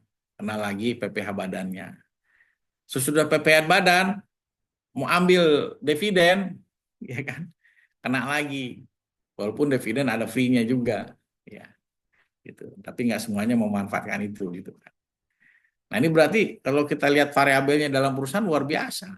Ya. Besar banget gitu ya. Sehingga akhirnya apa? Banyak perusahaan-perusahaan yang memang tidak melaporkan beberapa penghasilannya gitu kan. Karena lebih ingin mempertahankan kehidupannya. Tapi begitu nanti diperiksa ya pilot juga akhirnya ya. Banyak perusahaan yang pilot karena dilakukan pemeriksaan. Jadi intinya begini. Dengan Kortek ini kita harus isi SPT benar dan lengkap. Oh, resikonya Anda bangkrut ya.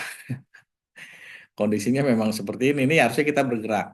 Kalau Kortek dilakukan, harusnya wajib pajak itu kita minta tarifnya jangan sebesar itulah, gitu ya.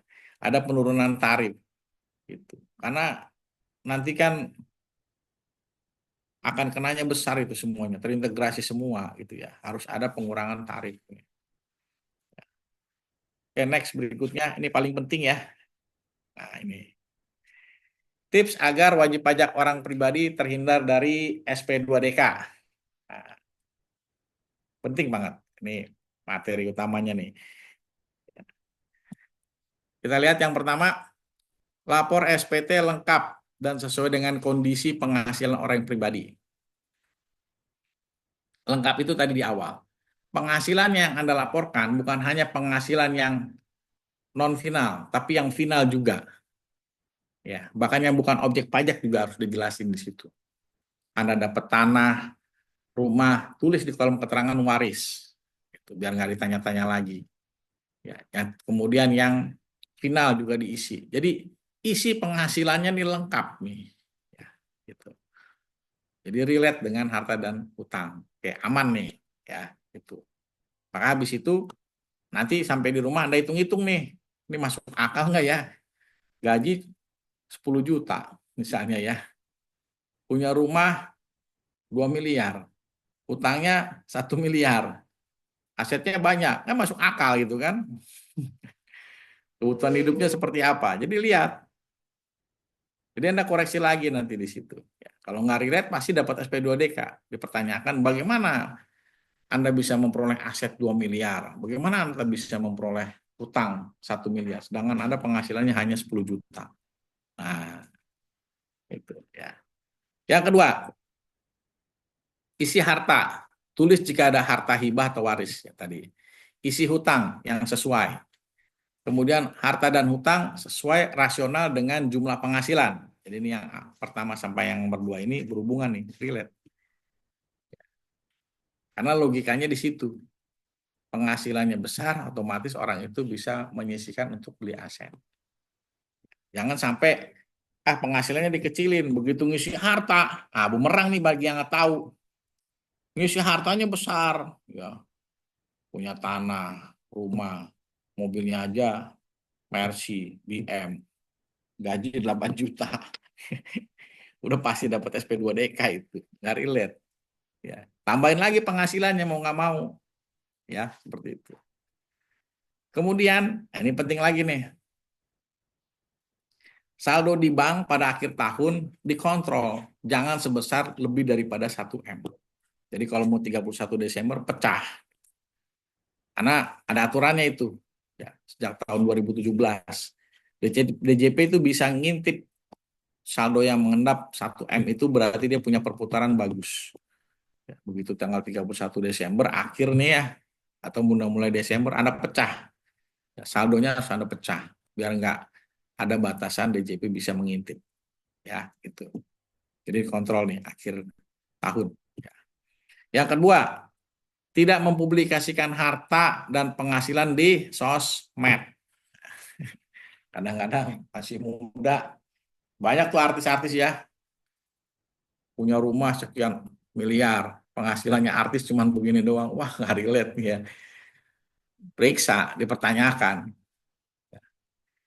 Jadi hati-hati. Anda tidak boleh mempublikasikan harta. Wah saya punya mobil baru begini-gini. Atau Anda sombong, penghasilan saya dong setahun 75 juta gitu. Ya, kalah pejabat gitu. Nah itu bakal diundang itu nanti. Kok bisa ya dari mana gitu ya. Takutnya pencucian uang dan lain sebagainya ya. Jadi hati-hati sekarang dengan sosmed. Jadi sosmed itu jangan berhubungan dengan harta penghasilan ya. Mohon maaf nih jangan sok kaya lah. Kalau sos kaya nanti hati-hati ya, DJP mengintai Anda gitu. Kemudian berikutnya, perhatikan transaksi yang menggunakan KTP karena sekarang sudah pemadanan KTP. Yaitu KTP sama dengan NPWP. Apapun transaksi yang menggunakan KTP ya, itu nanti akan relate di SPT Anda gitu. Anda nggak bisa bohong nih. Bilangnya hartanya sekian gitu. Nggak taunya kalau misalnya Anda beli mobil kan pakai KTP, emas batangan KTP, saham pakai KTP.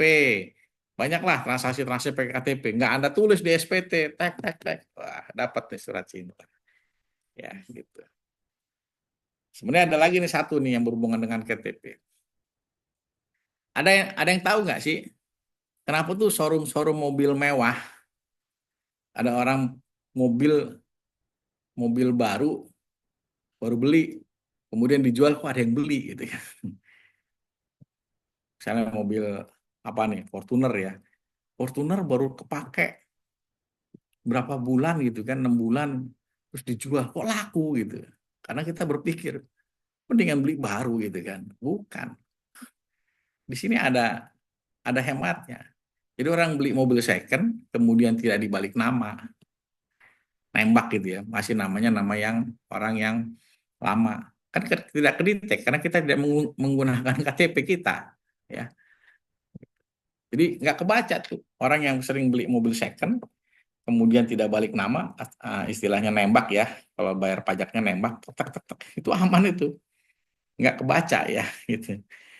Karena dia tidak menggunakan KTP, masih menggunakan KTP si pemilik mobil yang lama, itu salah satu trik tuh. Jadi jangan berpikir orang mobil second itu tidak menarik ya, ternyata menarik kalau Anda lihat itu. Banyak mobil baru dijual second kok laku gitu ya. Ya kita yang nggak tahu. Ternyata tuh triknya adalah untuk trik biar hemat pajak biar tidak diintip ya gitu. Nah itu. Jadi yang terakhir tuh tolong dicatat. Sengaja saya tidak taruh di sini cuman nggak enak nanti ya. Itu udah rahasia umum cuman nanti terbongkar. Ya, jadi Anda kalau mau beli mobil orang tua Anda misalnya yang mewah atau mungkin lebih dari karena kalau pajak mobil itu kan progresif ya.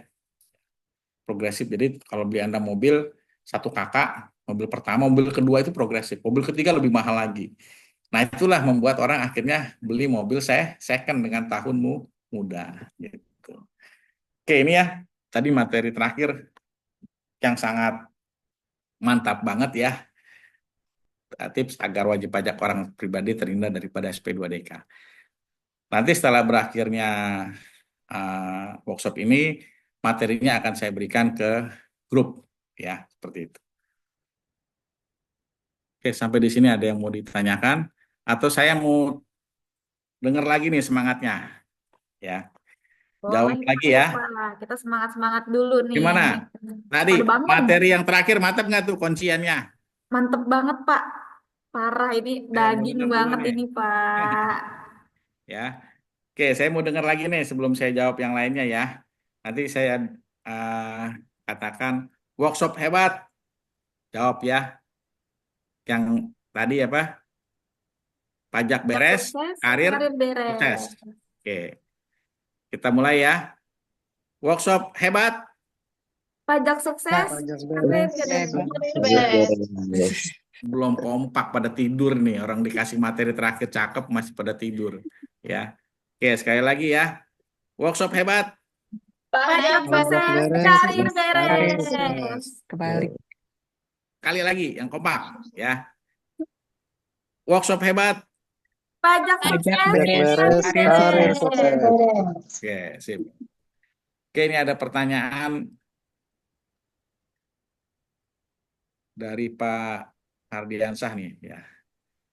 Bagaimana cara pelaporan harta yang dalam proses lelang oleh pihak perbankan dilampirkan harta SPT tahunan? Apakah tetap dilaporkan atau dihapus dalam list harta? Dan bagaimana pelaporan utangnya? Apakah dihapus jika karena proses lelang? Oke. Kalau proses lelang ini kan berarti Anda sudah tidak mampu, ya. Kemudian akhirnya dikembalikan oleh pihak bank dan akhirnya dijual, ya. Nah, di sini apabila memang sudah masuk dalam proses lelang, maka iya benar. Jadi hartanya ini tidak menjadi harta Anda lagi karena Anda tidak mampu memenuhi kewajiban untuk membayar atau menyicil harta Anda, ya. Jadi otomatis harus Anda hapus. Cuma nanti di kolom keterangannya ditulis, ya, dilelang, ya, gitu. Kemudian di kolom hutangnya juga Anda hapus, ya. Nggak apa-apa, jujur aja misalnya tidak mampu bayar gitu. Karena kalau tidak mampu bayar kan, ya mohon maaf, jadi kelihatan agak miskin ya, sehingga DJP ini tidak melakukan apa namanya pemeriksaan lebih dalam gitu kan, karena sudah jelas gitu. Jadi kalau dalam posisinya memang lelang, ya memang itu kondisi-kondisi terakhir Anda tidak mampu bayar dan akhirnya rumahnya itu akan dijual ya oleh pihak bank gitu. Seperti itu ya jawaban saya. Jadi tidak boleh dimasukkan ke dalam harta tapi ditulis keterangannya ya. Kalau misalnya Anda mau yang apa namanya berarti dicoret ya nggak ada keterangan ya, mohon maaf ya, berarti harta itu Anda coret ya, tidak boleh masuk. Kemudian juga hutang dicoret ya. Gitu. Jadi tidak boleh masuk di situ. Oke, ada lagi yang mau ditanyakan?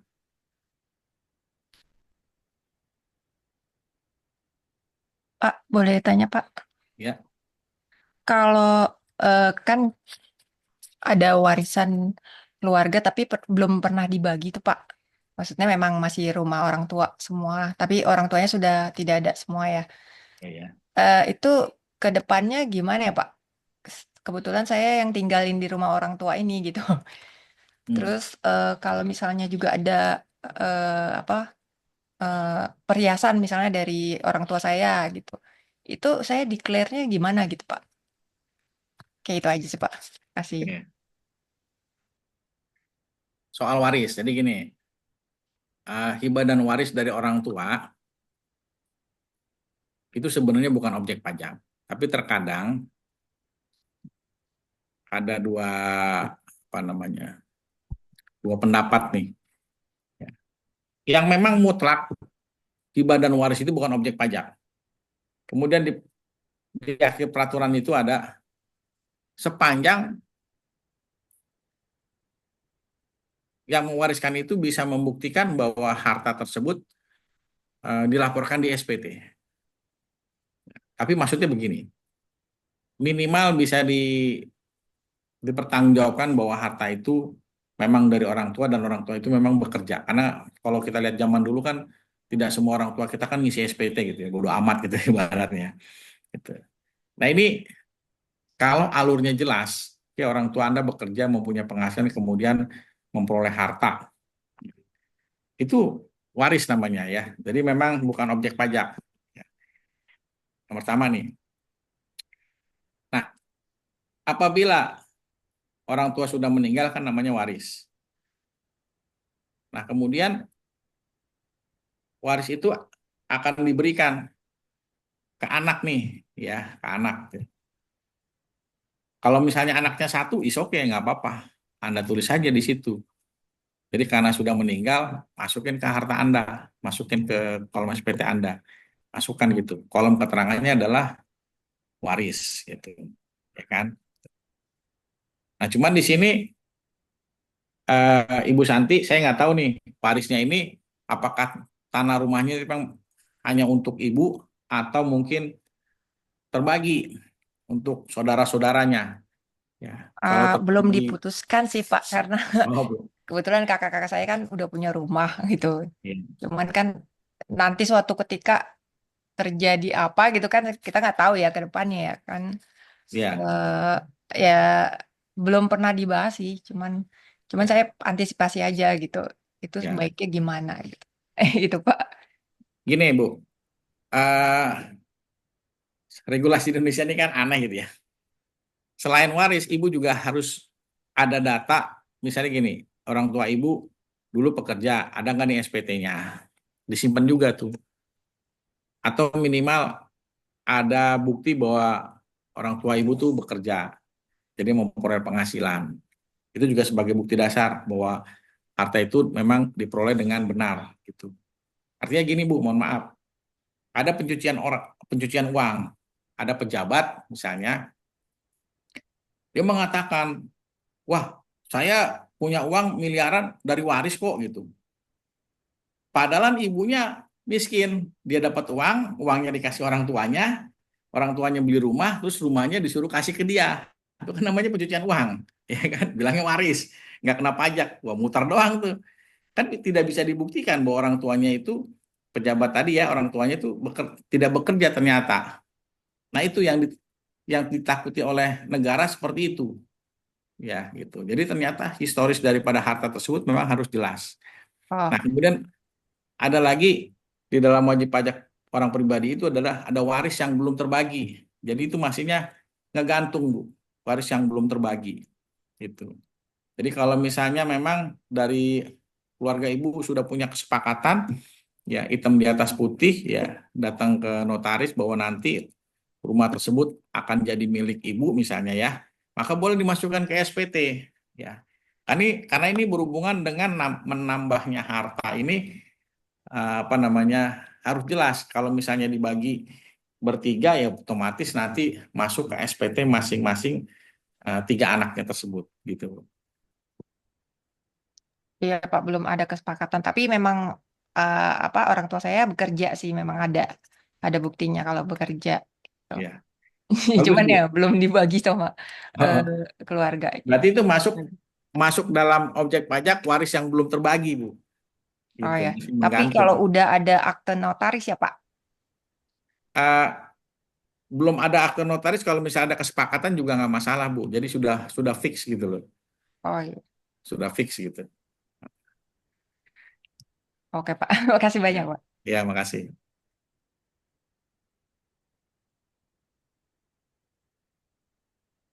Berikutnya sudah ada jawabannya lagi. Kalau warisan yang belum dibagi ahli waris ada 6. Bagaimana cara pelaporannya? Apakah dilaporkan kepada salah satu ahli waris atau boleh dilaporkan pada 6 ahli waris di porsi 1/6 ketetapannya warisnya sudah ada.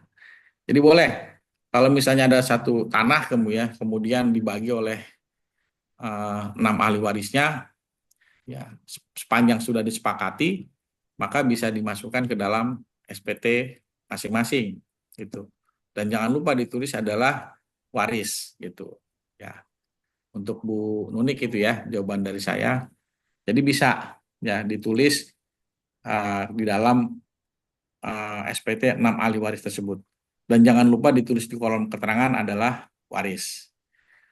Kemudian Pak Zainal lagi. Ada 2 direktur, suami istri sekaligus pemilik pemegang saham. Mereka tidak pernah ambil dividen melainkan gaji setiap bulannya sebagai karyawan di atas PTKP. Untuk laporan SPT-nya menggunakan 1770 atau 1770 SS, Pak. Oke. Kalau misalnya direktur boleh dia memperoleh gaji boleh ya. Daripada mungkin dividen kan 10%, dipikir kemudian akhirnya ambil gaji saja. Tapi gaji juga hati-hati. Kalau gajinya besar, progresif dihitung setahun, ketemunya progresif juga. Ya, ini tax planning nih, ya Pak Zainal. Pak Zainal sebagai orang akunting sama orang pajaknya melihat, Bu, ini kalau nanti di total masuk ter dan Desembernya gede loh Bu, gitu misalnya. Gitu. Atau mungkin lebih baik dividen gitu, karena dividen itu kan 10% ya flat maupun tidak kena progresif dividen. Ya. Jadi harus dihitung-hitung lagi gitu ya. Oke, jawabannya gini. Tergantung daripada untuk ngisi ya SPT-nya apakah 1770 SS atau 1770 S. Tergantung dari besarnya gaji yang diperoleh dari direktur tersebut. Ya, kalau gajinya dihitung secara brutonya lebih daripada 60 juta setahun, ya maka isinya adalah 1770 S. Tapi kalau gajinya kecil ya masih di bawah 4.500.000 itu 1770 SS ya.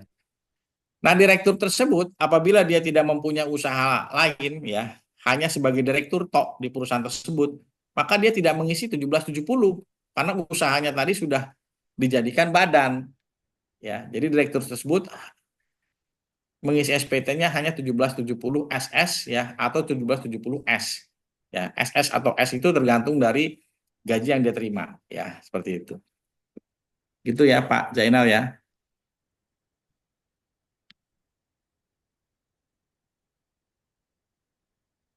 Oke, ada lagi yang mau ditanyakan?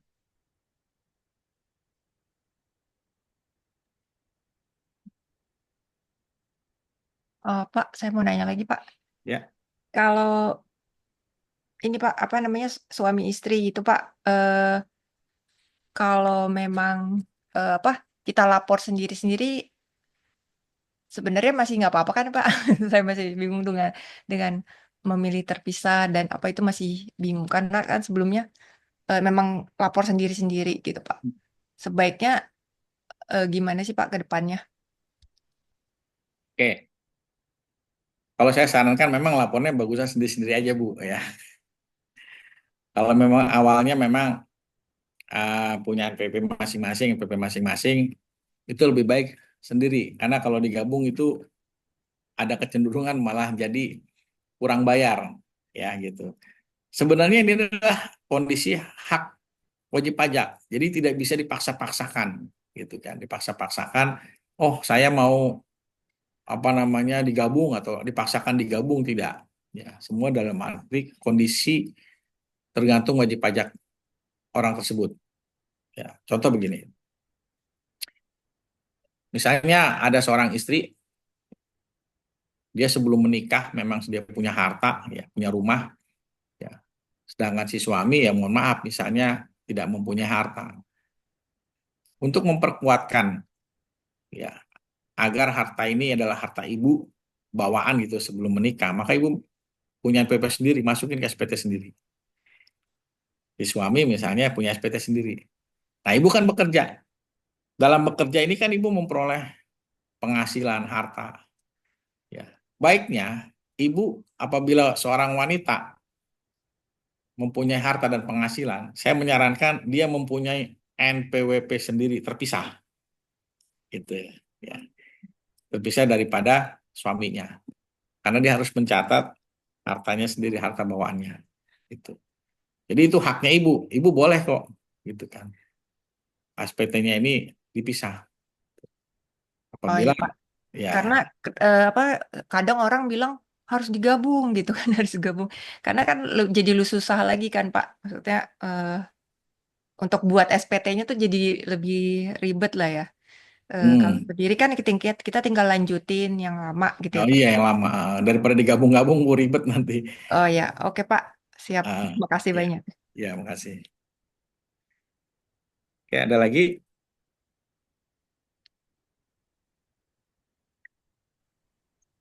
Kalau tidak ada mungkin saya lagi, Pak. Ya, boleh. Oke, Pak. Saya mau tanya soal ini, Pak. Untuk pembagian dividen kan untuk sekarang udah nggak dipotong sama badan ya, Pak.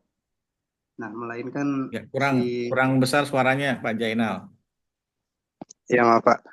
Ya, Untuk pembagian dividen kan sekarang udah nggak dipotong sama badan ya, Pak. Melainkan lapor sendiri si penerima dividennya. ya. Nah, untuk WP. Nah, biar nggak kena pajak kan itu kita harus diinvestasikan lagi. Iya. Nah, yang saya tanyakan itu kalau misalkan kita dapat dividen dari PTA dan distorkan lagi sebagai saham ke PTA tersebut, Iya. itu bisa apa nggak Pak dengan PT yang sama? Kalau kalau dengan PT yang sama berarti ngambil dividen dong. Uh, ya Harus PT mungkin beda. bisa tektokannya kita transfer dulu ke rekening si beliau, nah terus distorkan lagi ke perusahaan. Modelnya kayak gitu, Pak. Store ke itu gini, kalau memang saham itu jadi nanti begitu Anda mau masuk, Anda dapat dividen ya kan. Kemudian biar tidak kena pajak bisa masukin ke deposito, saham dan lain sebagainya. Itu nanti Anda harus lapor ke e-reporting. Ada di DJP online. Nah, kalau di Kortek juga nanti ada, cuman saya belum pelajarin itu. Jadi bukan hanya apa ya, setor uang gitu terus kita nggak ada laporan, ada. Itu ada namanya e-reporting gitu. Itu yang harus ngelakuinnya badan apa Orang perorangan ya, Pak? pribadi kita, SPT kita gitu. Kita mendapatkan dividen selain lapor SPT kita lapor ke e-reporting gitu. Itu. Ada itu mekanismenya. Gini aja deh. Ini pertanyaan bagus nih. Tolong Nabila dicatat. Nanti saya kasih simulasinya tuh. Cara mekanisme apa namanya dividen tidak kena pajak kemudian harus lapor ke e-reporting. Nah, pertanyaan bagus nih Pak Jainal nih. Gitu. Ya. Jadi bukan hanya setor tapi juga harus lapor nih. Ya Pak Jainal. Ada di menunya e-reporting. Itu ya jawaban saya. Jadi kalau sudah lapor itu jadi kita aman nggak? Kalau tidak ada pertanyaan. Tapi kalau kita hanya apa namanya tanam saham terus kita tidak lapor nanti dianggap tidak diinvestasikan karena tidak masuk ke e-reporting gitu Oh gitu. Saya ya. kira hanya perlu buat pelaporannya itu hanya di tahunan aja, Pak, yang melampirkan bukti laporan sahamnya, Iya ada bukti penukaran cuman saham. harus harus masuk ke dalam satu menu laporan lagi ya Oh gitu. ketat di Indonesia gitu tidak semudah itu bebas dividen 10% dipantau tetap ya kalau saya sih ya udahlah bayar aja 10% gunain bebas ya daripada nanti periksa kecuali memang ya diinvestasikan benar-benar ke perusahaan yang lain gitu. Tapi itu ada jangka waktunya juga ya, Pak. Kita harus Iya, eh, 3 tahun. investasinya berapa lama? 3 tahun. 3 tahun tidak boleh diambil gitu ya. Gitu. Hmm. Ada lagi boleh, Pak? Boleh. Jadi gini, Pak. Eh, jadi ada satu UMKM nih.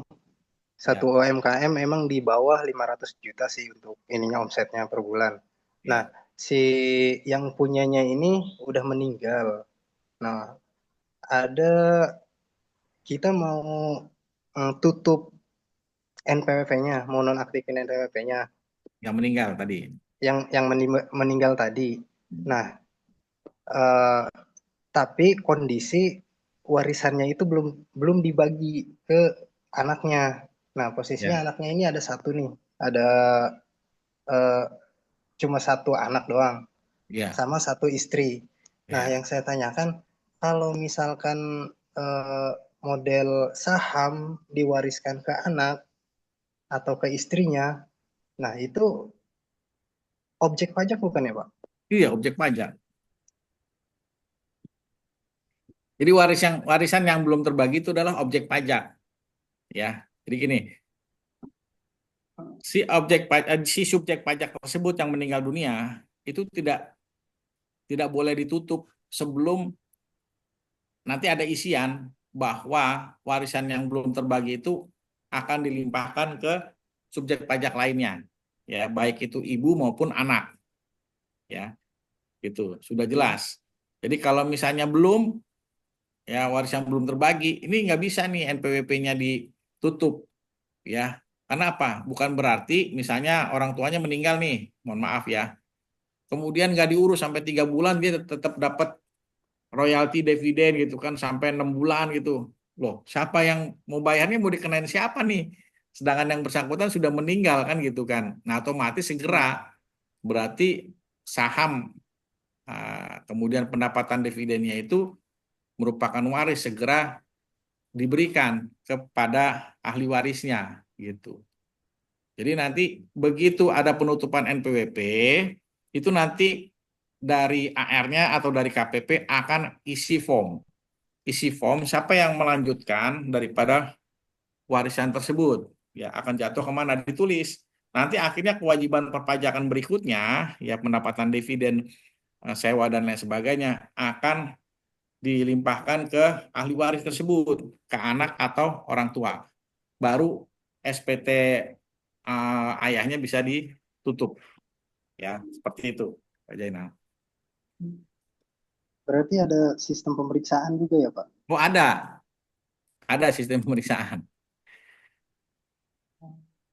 Ini apabila dilihat di SPT-nya banyak nih, ada dividen, ada emas segala macam, ya, saham, obligasi, tanah, bangunan, sewa, ruko. Ah, ini pasti di pemeriksaan. Tapi nggak usah takut ya, pemeriksaan dalam arti kata langsung menentukan waris yang belum terbagi ini akan dimasukkan ke dalam ahli waris siapa. Itu aja sih sebenarnya. Ya, gitu. Oke. Berarti yang saya tangkap, Pak, eh, untuk proses pengalihannya sih nggak bukan objek pajak ya, Pak? Iya, bukan objek Proses pajak. pengalihannya Iya, tinggal dialihkan saja, nggak masalah. pengalihannya saja. Bukan objek pajak. Tapi kalau misalnya balik nama tetap tetap kena BPHTB ya. Cuman memang ada pengurangan yang tidak tidak begitu besar karena waris itu ada pengurangan lah ya. Saya pernah dengar, Pak, ada pajak waris. Pajak waris itu apa ya, Pak? Itu ada di materi BPHTB itu ya. Dapat pengurangan kurang lebih sampai dengan 300 juta ya. Jadi ada, kalau misalnya objek pajaknya itu kecil ya, di bawah 300 juta itu nihil gitu ya. Ya tapi kan kita juga perlu bayar notaris dan lain sebagainya ya. Gitu. Kalau balik nama ya pasti ada biayanya lah gitu. Tapi tidak dikenakan pajak penghasilan apa namanya terhadap pembelian rumah atau tanah. Paling kena karena biaya balik nama aja. Sama pajak daerahnya ya, Pak, PPATB. Oke, kemudian ada lagi Pak Jainal, di sini ada yang tanya lagi nih. Ya, makasih ya, Pak. Udah. Ya, makasih. Jadi intinya gini, biar waris itu saat ada apa namanya di SPT-nya sebaiknya segera dimasukkan. Ya, makanya begitu meninggal dunia itu harus cepat-cepat disegerakan, dibagi ya. Cuman memang kan kita nggak enak gitu ya. Tapi kalau ada dari DJP mau nggak mau ya kita harus segera mengurusnya gitu. Tapi sampai saat ini sih dari DJP belum sampai ke dalam banget ya, ke situ banget. Kecuali orang tua Anda itu adalah pengusaha. Yang benar aset-asetnya harus ditentukan kepada ahli warisnya. Ya, seperti itu. Jadi untuk yang waris itu bukan objek pajak tadi, jadi tidak dikenakan pajak ya, masuk ke dalam kolom bukan objek pajak. Oke, cukup ya. Saya rasa cukup ya. Purbo boleh tanya, Pak? Oh, Maaf. boleh. Ya, tadi terima kasih jawaban yang pertama tadi bahwa Ya. warisan yang belum dibagi, yang ahli warisnya 6 boleh dicatat sebagai harta sebesar 1/6-nya. Pertanyaan berikutnya, kan dari sisi harta dicatat, dari sisi pendapatan perlu dicatat juga nggak? Oh, Pada form 1770 3 Romawi ya, itu ada penghasilan yang tidak termasuk objek pajak. Di situ perlu dicatat nggak? Ada warisan sebesar 1/6 tadi. oh iya, dicatat. Dicatat ya. Iya, Jadi dicatat. saat ditulis harta ya harus pendapatannya dicatat. Nah, Iya. Nah, nanti akan dikenakan pajak warisan nggak ya? Karena ini kan belum tidak, jual. tidak ada Tidak. pajak terhadap warisan karena bukan objek pajak. Oh, Gitu. jadi boleh dicatat kecuali nanti kalau dijual gitu ya.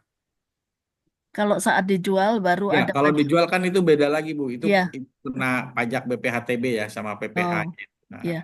Jadi saya cantumkan dua-duanya aman ya, Pak ya? aman, Bu. Ya, Aman. baik. Makasih Pak Purbo. Ya, makasih. Makasih. Baik, ada lagi? Maaf Pak, boleh izin bertanya Pak? Ya, Pak, ini kan ada wajib pajak yang dia tuh berjualannya di pemerintah tapi lewat website MBIS itu loh Pak. Nah, dari MBIS-nya itu kan sudah nerbitin faktur pajak sendiri. Ini wajib pajaknya ini kan nggak perlu nerbitin faktur pajak lagi kan Pak untuk bendaharawannya. Nah, ini dicatat pendapatan atau tidak ya Pak ya? Makasih. oke. Ini Ibu PKP bukan? PKP Pak. PKP ya. Kalau Heeh. PKP itu transaksinya Ibu kumulatifkan aja di PPN. Kan rumusnya kan PK kurang PM. Ya kan? Iya. Tuh, kalau di Kortek itu kan sekarang sudah otomatis. Ya. Nanti tinggal Ibu tandingkan saja PK-nya berapa, PM-nya berapa gitu. Kan Oh, ada berarti tetap Mm-mm. ya kenapa? Tetap dibuat apa di PPN-nya gitu Pak? Di apa ya? Dihitung di Eh PPN-nya Pak. iya, di PPN-nya Bu. Jadi Ibu ini kan Ibu PKP-nya orang pribadi apa badan nih? PT Pak, badan. Oh, PT. Oke. Iya, itu Ibu kan kalau PPN ya tersendiri, Ibu punya nanti PPN terhutangnya berapa, PK kurang PM, ya kan? Selesai itu. Cuman ketika Ibu bikin SPT, ini harus diperhatikan bahwa PK itu adalah omset penjualan, ya kan? PM itu Iya, adalah pembelian. Jadi harus pembelian. sinkron. Kalau nggak sinkron dapat SP2DK. Oh, oke, Ya oke, kan? oke. Jadi disinkronkan di PPh Badan di laporan keuangannya, akuntansinya. Gitu, Bu. Oke, oke. Baik, Pak. Makasih, Pak. Ya, makasih. Oke, ada lagi? Saya rasa cukup ya. Oke, sebelum diakhiri saya mau semangatnya lagi karena nanti setelah puasa dan Lebaran kita akan adakan seminar lagi yang lebih menarik ya. Itu, tolong promosikan, informasikan ke rekan-rekan yang lain bahwa Guna Arga atau Karir Pajak itu memfasilitaskan ada workshop gratis ya. Jadi begitu Anda pelatihan bukannya selesai tapi tetap diberikan ya workshop-workshop ilmu-ilmu lain agar tetap update ya. Oke, saya mau semangatnya lagi ya gitu. Pajak beres, karir sukses ya. Oke. Workshop hebat. Pajak Pajak beres, beres, karir sukses. sukses. Sip ya. Oke, saya rasa cukup ya dari saya. Terima kasih. Saya kembalikan ke Nabila ya. Terima kasih. Wassalamualaikum warahmatullahi wabarakatuh. Waalaikumsalam Waalaikumsalam warahmatullahi warahmatullahi wabarakatuh. wabarakatuh. Makasih Pak. Makasih, Wah, Pak. luar biasa banget ya pemaparan materi cara lapor WPOP agar tidak kena teks amnesti ini yang telah disampaikan oleh Pak Purbo yang ahli di bidangnya. Oke, kita telah mendengarkan pemaparan yang sangat informatif dari Pak Purbo. Kita beri tepuk tangan dulu untuk Pak Purbo. Terima kasih kepada Pak Purbo telah memberikan materi dan pencerahan yang sangat berharga untuk kita semua. Oke, Untuk sesi selanjutnya adalah ringkasan workshop acara lapor pajak agar tidak kena teks amnesti yang akan disampaikan oleh Pak Purbo Gunarto. Waktu dan layar kami persilakan.